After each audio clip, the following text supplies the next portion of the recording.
Безживотните тела на најмалку 68 лица се извлечени во Непал по уривањето на патничкиот авион во близина на градот Похара во централниот дел на земјата. Ова барем засега е моменталниот број на загинати во, како што наведуваа странските медиуми, најсмртоносната авионска катастрофа во Хималајската земја во последните 3 децении. На видеоснимка објавена на социјалните мрежи се гледа како авионот лета ниско над населено место пред да направи нагло свртување. Инаку несреќата се одвествува со бројот на патници кои летале со авионот на компанијата Yeti Airlines за главниот град на Катманду.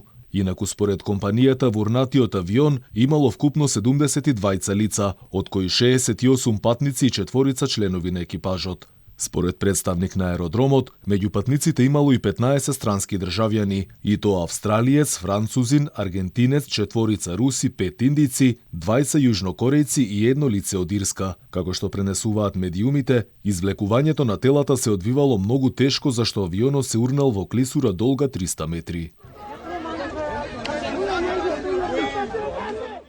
Авионот со двоен пропелер кој бил стар 15 години патувал од главниот град Катманду до градот Похара во централен Непал. Популарна порта кон хималајските планини за верските аџии, како и меѓународните патници, пишуваат тамошните медиуми. По падот авионот се запалил, поради што спасувачите кои први пристигнале на местото најпрви морале да се спасуваат со огнот, а потоа да трагаат по преживеаните и извлекувањето на телата.